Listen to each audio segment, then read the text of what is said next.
जोहार साथियों। चूँकि यह मेरा चैनल एजुकेशन चैनल है, फिर भी मैं राजनीतिक की बातें करता हूँ।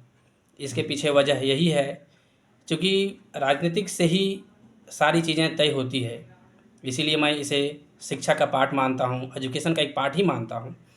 इसीलिए मैं जब तक इलेक्शन चलेंगे तब तक मैं इस तरह के वीडियो आप लोगों को दिखाने का काम करूँगा।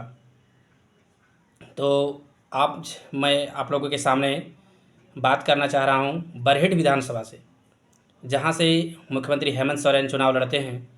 पिछला बार भी वो बरहेट और दुमका से चुनाव लड़े थे। दोनों जगह उन्होंने जीत दर्ज की थी। दुमका सीट उसके बाद उन्होंने खाली किया था। दुमका से उनके भाई बसंत सोरेन ने चुनाव जीता था और 2014 के चुनाव में भी वो 2 जगह से चुनाव लड़े थे, बरहेट और दुमका। लेकिन 2014 के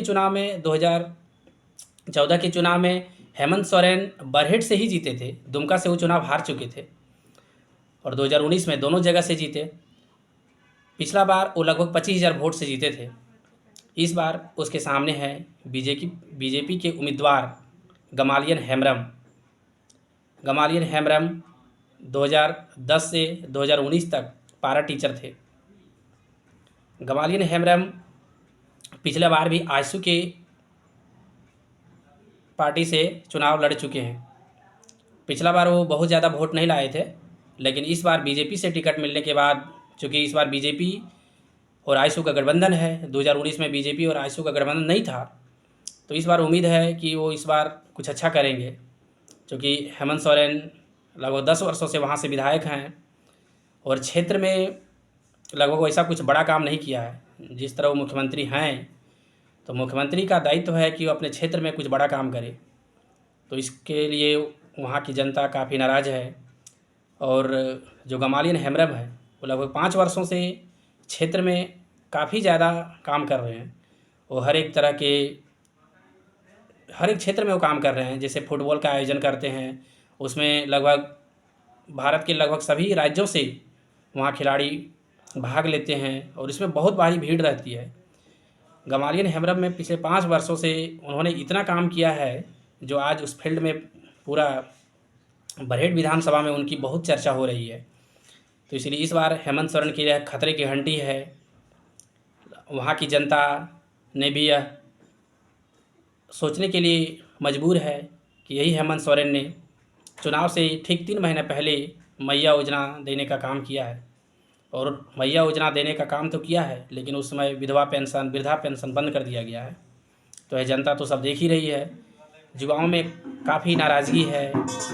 लगभग 5 वर्षों में अगर देखा जाए तो इन्होंने 15,000 ही सरकारी नौकरी दी हैं, और उसमें से लगभग मैक्सिमम नौकरियां जो है सो कि सेटिंग से दिए हैं। ये बोलने में कहीं कोई हिचकिचाहट नहीं है, आप लोगों से यह छिपा नहीं है।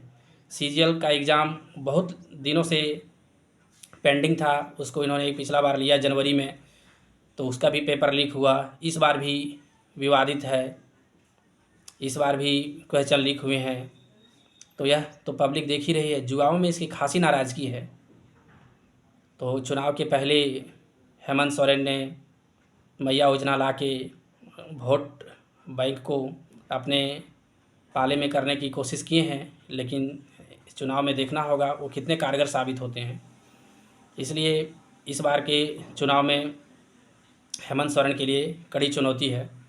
हेमंत सोरेन ने 2019 के इलेक्शन में उन्होंने अपना एज 42 साल दिखाया था निर्वाचन आयोग के पास, लेकिन इस बार 49 साल दिखा रहे हैं। तो जाहिर से 42 साल और 5 साल 47 साल होना चाहिए, लेकिन इस बार 49 साल दिखा रहे हैं। बीजेपी ने इसके लिए सवाल भी खड़ा किया है, निर्वाचन आयोग से शिकायत भी किया है। अब आने वाला समय में ही पता चलेगा कि हेमंत सोरेन का नामांकन रहता है या रद्द होता है। ये जांच का विषय है और कुछ दिनों में यह क्लियर हो जाएगा आखिर सच्चाई क्या है, पूरा मामला क्या है। तो आज मैं आप लोगों को बरहेट विधानसभा की सारी जानकारियाँ आप लोगों को दिया। धन्यवाद। जो हमारे चैनल पर नए हैं उसे सब्सक्राइब कर लें। धन्यवाद।